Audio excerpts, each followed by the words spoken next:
नमस्कार।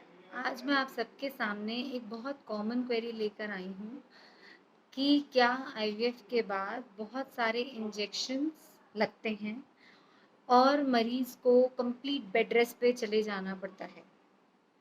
यह इसलिए भी मैं बता रही हूँ क्योंकि आज ही एक पेशेंट ने मुझसे ये क्वेरी पूछी और मुझे एहसास हुआ कि शायद लोगों को ये लगता है कि आईवीएफ के बाद complete bed rest doctor advice करता है या आपको बहुत सारी मेडिसिन्स पोस्ट आईवीएफ भी लेने पड़ते हैं। तो मैं इसके लिए सबसे पहले शुरुआत से स्टार्ट करूँगी। देखिए, आईवीएफ जब आपको ज़रूरत होती है तभी एक इनफर्टिलिटी डॉक्टर एडवाइस करता है। जब नॉर्मल तरीके से या फिर I simple procedures like IUI से प्रेगनेंसी नहीं हो रही होती है या बिल्कुल एब्सोल्यूट कॉज है कि भाई नेचुरली प्रेगनेंसी नहीं हो सकती, तो आपको आईवीएफ या इक्सी वाली प्रक्रिया बताई जाती है। इसमें कहीं भी ऐसा नहीं है कि पेशेंट कंप्लीट बेड रेस्ट पे होगा या बहुत इंजेक्शंस होंगे। मगर आईवीएफ का जो एक शुरुआत प्रक्रिया होती है, अधिकतर उसमें अंडे बनाने की जो प्रक्रिया औरत के लिए होती है, उसमें विमेन में 10 डेज टू 12 डेज इंजेक्शन लगाने पड़ते हैं। वो तो मस्ट है। मगर इस दौरान भी बेड रेस्ट कहीं नहीं होता है और उसके हम 12वें दिन अधिकतर एग निकाल लेते हैं, उसको ओवम पिकअप कहते हैं, और जो भ्रूण बनकर डालते हैं उसको एम्ब्रियो ट्रांसफर कहते हैं। तो एम्ब्रियो ट्रांसफर के बाद जो कि मेन गोल ऑफ आईवीएफ है, जिस पे हमें पहुंचना है, तो जब भ्रूण अच्छे बन जाते हैं तो कई बार हम लोग ये एडवाइस करते हैं कि 2 to 3 डेज बेड रेस्ट आप कर लीजिए। ये रेस्ट होता है, इसको भी हम मॉडिफाइड बेड रेस्ट कहते हैं।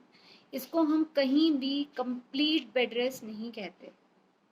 इसका मतलब ये है कि आप अपनी दिनचर्या का काम, वॉशरूम जाना, नहाना धोना, खाना पीना आप आराम से करें।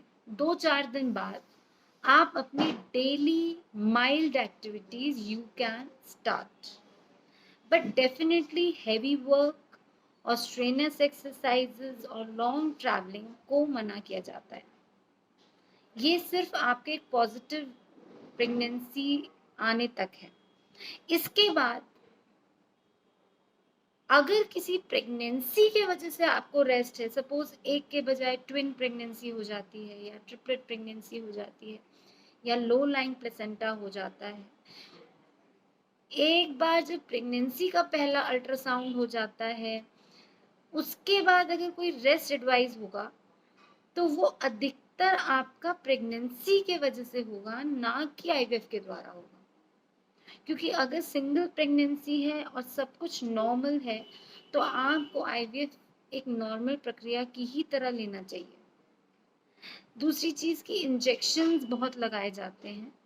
अधिकतर आप अगर पहली बार आईवीएफ करा रहे हैं, आप यंग कपल हैं जिसमें वाइफ में सब कुछ बढ़िया है, एंडो यूट्रस की एंडो लाइनिंग बहुत अच्छी है और अगर सब कुछ अच्छा लग रहा है, अधिकतर आपको एम्ब्रियो ट्रांसफर के बाद कोई इंजेक्शंस नहीं दिए जाते।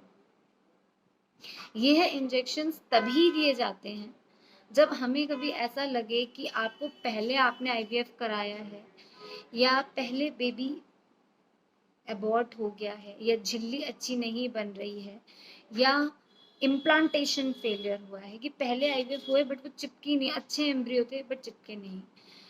कुछ कारण होते हैं जिनके होने पर IV injections after IVF can continue. तो ये सोच के आईवीएफ की तरफ नहीं बढ़ना कि देखो भाई हमें तो, हम ऑफिस गोअर हैं, we have to daily go to office, we can not daily go for injections या कंप्लीट बेड रेस्ट एडवाइस हो जाएगा तो हम आईवीएफ ना कराएं। ये एक गलत धारणा है और ये ऐसा कहीं भी नहीं होता है, चाहे कोई भी डॉक्टर आपका इलाज करे। मगर हाँ, ज़रूरत है तो एडवाइस होता है और आई थिंक उस समय तक मरीज बहुत काउंसल्ड होता है, बहुत रेडी होता है। अधिकतर आईवीएफ होने के बाद पेशेंट खुद भी बहुत कोऑपरेटिव, बहुत ही पॉजिटिव प्रेगनेंसी आने के बाद खुद भी बहुत समझदार हो जाता है, और वो किसी भी दवा के लिए ना, या क्योंकि वो उस क्षण का वो इंतज़ार कर रहा होता है। तो ये मैं कहना चाहूँगी कि ये मिथ हटा दें, बहुत खुले मन से एक डॉक्टर के पास आईवीएफ का इलाज करने जाएँ, और कोई भी क्वेरी हो तो आप मेरे इस लिंक पे मुझे बता सकते हैं। I am there for you and I will guide you with the latest update as much as I can. Thank you so much.